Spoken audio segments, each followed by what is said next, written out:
Hello everyone, welcome to sleepy classes. कैसे हैं आप लोग? होपफुली अच्छे होंगे। तो आज हम लोग जानेंगे 10 मिनट्स में all about the layers of atmosphere.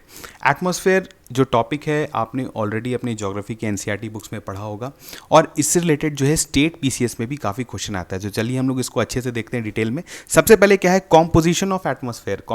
Atmosphere जो है उसके में क्या क्या कंपोनेंट्स होते हैं, तो आप जानते हैं कि उसमें जो है गैस मॉलिक्यूल्स होते हैं, उसके बाद डस्ट पार्टिकल्स होते हैं और फिर जो है एरोजॉल्स होते हैं। अब इनको स्टडी करने के लिए क्या होता है कि हम लोग देखते हैं कि इसमें कुछ परमानेंट गैसेस होते हैं जिसके बारे में आप जानते होंगे, जैसे नाइट्रोजन है, ऑक्सीजन है, आर्गन है, CO2 है, उसके बाद बहुत सारे इनर्ट गैसेस हैं।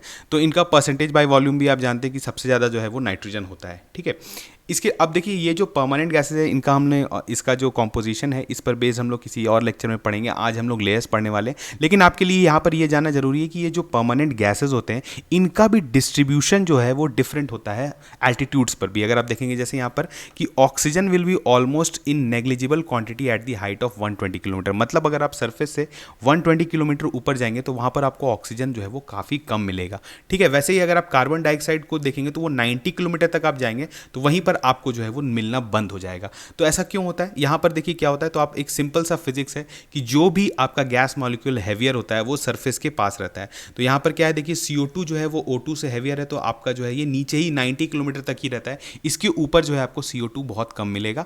ठीक है, लेकिन O2 जो है आपको 120 किलोमीटर तक मिलता है। ठीक है, तो अब बेसिक थोड़ा सा बेसिक था, इसमें फिजिक्स लगता है, कहीं कहीं पे ज्योग्राफी में आपका फिजिक्स का भी कंसेप्ट लग जाता है। तो इसको हमने देखा यहाँ पर कि कैसे डिस्ट्रीब्यूशन ऑफ गैसेज भी जो होता है वो एल्टीट्यूड पे चेंज होता है। इसी कारण हम लोग को डिफरेंट लेयर्स ऑफ एटमॉस्फेयर पढ़ना जरूरी होता है, क्योंकि हर लेयर का जो है अलग कॉम्पोजिशन होता है, अलग जो है यूसेज है और हर का रोल अलग अलग है, जिसकी वजह से जो है हमारे अर्थ पर जो है वो लाइफ पॉसिबल हो पाता है। तो चलिए स्टार्ट करते हैं। सबसे पहले ट्रोपोस्फेयर। ट्रोपोस्फेयर जो है आपका कौन सा लेयर है? जो सरफेस से सबसे नजदीक वाला जो एटमॉस्फेयर का लेयर है उसको हम लोग ट्रोपोस्फेयर बोलते हैं। और ये नियर अबाउट जो इसको बोला जाता है, इसका एवरेज हाइट जो है वो सरफेस से 10 किलोमीटर माना जाता है। लेकिन ये एवरेज हम लोग क्यों लेते हैं? देखिए होता क्या है कि जैसे आपका सरफेस ऑफ अर्थ है, तो ये आपका जैसे इक्वेटर है, ये नॉर्थ पोल है और ये साउथ पोल है। ठीक है, तो यहाँ पर जो इक्वेटर पर जो आप बोलेंगे ट्रोपोस्फेयर का हाइट जो होता है वो सबसे ज़्यादा होता है। क्यों? क्योंकि यहाँ पर हीटिंग बहुत इंटेंसिव होता है, एयर राइज करता है। तो जो भी एयर का जो हाइट है वो ज़्यादा अचीव करता है यहाँ पर। तो जो ट्रोपोस्फेयर का हाइट है मैक्सिमम वो आपको इक्वेटर पे मिलेगा।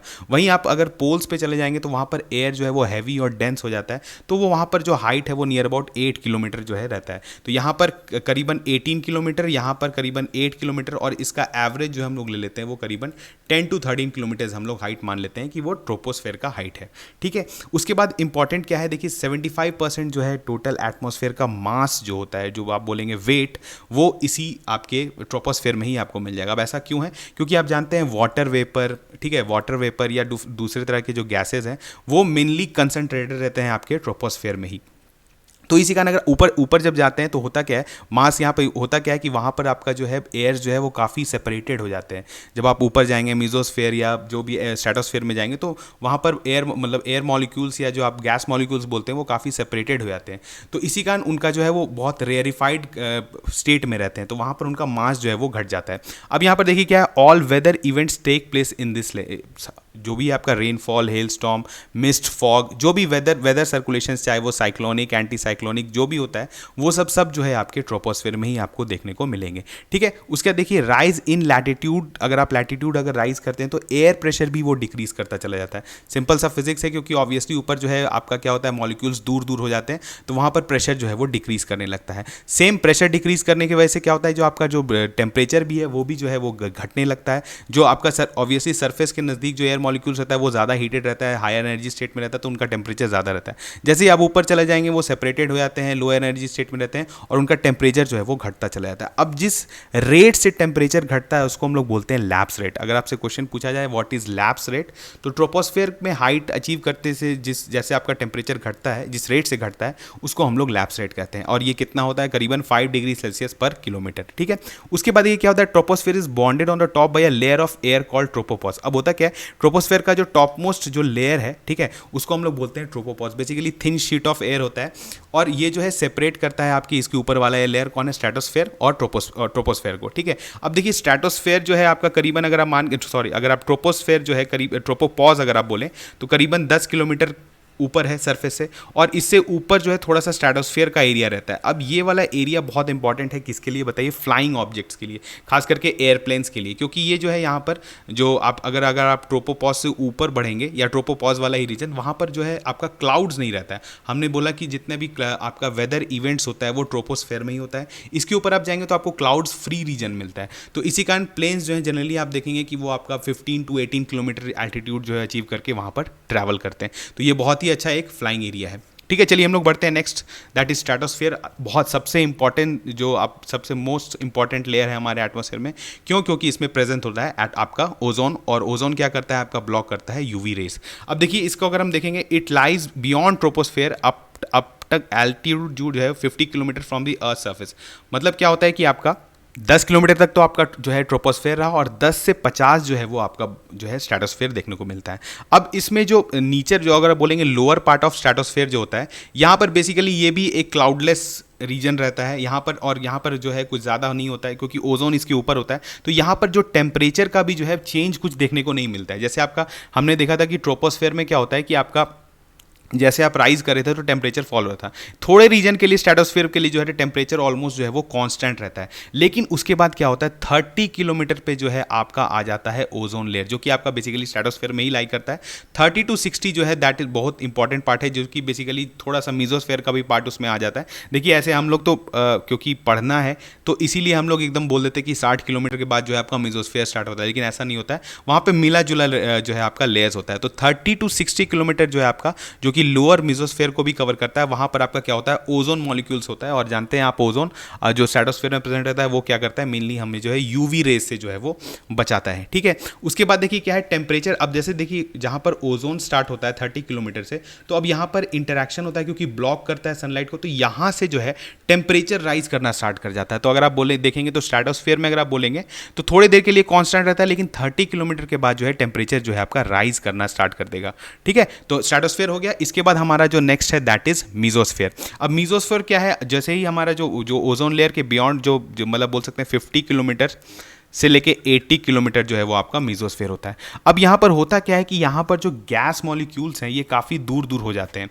तो अब यहाँ पर कुछ इंटरेक्शन नहीं होता है, जो सनलाइट आ रहा है यहाँ पर गैसेस का जो है वो इंटरेक्शन कुछ नहीं होता है। और एक इंपॉर्टेंट क्या होता है कि यहाँ पर CO2 प्रेजेंट रहता है। तो यहाँ पर CO2 जैसे अब जो सनलाइट आता है तो उसको बहुत अच्छे से जो है ये एब्जॉर्व कर लेता है। और बेसिकली बोलेंगे यहाँ पर जो है आपका जो है कोई भी ऐसा कंडीशन नहीं है जिसके वजह से टेम्परेचर इंक्रीज करे। ठीक है, तो यहाँ पर जैसे जैसे ही आप हाइट पर जो चलते जाएंगे तो आपका जो है टेम्परेचर घटना स्टार्ट हो जाएगा। तो सबसे पहले क्या हुआ, देखिए ट्रोपोस्फेयर में आपने जब हाइट अचीव किया टेम्परेचर घटा, स्ट्रेटोस्फेयर में जो है अगेन टेम्परेचर इंक्रीज होने लगा, और जब आप स्ट्रेटोस्फेयर और मीजोस्फेयर के बीच में जो हम लोग बोलते हैं दैट इज अगेन स्ट्रेटोपॉज। जैसे ट्रोपोपॉज होता है वैसे स्ट्रेटोपॉज होता है। स्ट्रेटोपॉज से जैसे ही आप वो ऊपर बढ़ेंगे तो आपका मीजोस्फेयर आ जाएगा। मीजोस्फेयर में जो क्या होता है आपका टेम्परेचर जो है वो बहुत जल्द मतलब तेजी से जो है वो घटने लगता है। ठीक है, और यहाँ पर देखिए क्या होता है at -100 degree celsius at 80 kilometre altitude जो है भी पहुंच जाता है। ठीक है, तो अब देखिए यहाँ पर हम लोग चलिए इसके हमने देख लिया मीजोस्फेयर। मीजोस्फेयर आपका बोलेंगे तो रिलेटिवली बहुत इंपॉर्टेंट, उसमें कुछ ऐसा कंटेंट नहीं है, लेकिन आपको ये याद रखना है कि मीजोस्फेयर में बहुत फास्ट रेट से जो है वो टेम्परेचर घटता है। ठीक है, उसके बाद हमारा आता है थर्मोस्फेयर। अब इसमें बहुत सारा चीज़ आपको देखने को है। क्या देखिए यहाँ पर क्या होता है, टेम्परेचर जो है वो राइज करता है वेरी रैपिडली। अब यहाँ पर थर्मोस्फेयर में क्यों होता है, क्योंकि हम लोग देखिए यहाँ पर जो गैस मॉलिक्यूल्स होते हैं वो बहुत दूर मतलब सेपरेटेड हो जाते हैं, बहुत अलग अलग बोल सकते हैं आप छोटे छोटे एटम्स में बढ़ जाते हैं। और यहाँ पर क्या होता है कि ये इतने जो मतलब दूर हो जाते हैं, इनका इंटरेक्शन को आता है, तो बेसिकली ये जो थोड़े से चार्ज हो जाते हैं यहाँ पर पार्टिकल्स, और यहाँ पर गैस मॉलिक्यूल्स जो है वो आयंस में कन्वर्ट हो जाते हैं। तो जब भी आपके पास कोई भी चार्ज पार्टिकल वाला रीजन रहेगा तो वहाँ पर इंटरैक्शंस बहुत ज़्यादा होने लगेंगे। मतलब जो भी आपका इवन जो आपका सोलर डिस्चार्ज आता है उससे भी इंटरैक्शन होने लगता है। जैसे एक बहुत इंपॉर्टेंट वहाँ पर अगर आप देखेंगे तो एक फिजिकल या आप बोल सकते हैं जोग्राफिकल फेनोमेना होता है जिसको हम लोग बोलते हैं ऑरोरा। ऑरोरा जैसे अगर आप नॉर्थ पोल में बोलेंगे तो इसको ऑरोरा बोरियोलिस बोलते हैं, और अगर साउथ पोल में बोलेंगे तो ऑस्ट्रेलिस बोलते हैं। ये बेसिकली होता क्या है कि सोलर जैसे आपका जो भी हमारा जो स्टार है, जैसे हमारे केस में जो है आपका सन है, तो सन का क्या होता है बहुत सारा डिस्चार्जेस होता है। डिस्चार्जेस बेसिकली क्या होता है कि उसमें हम एकदम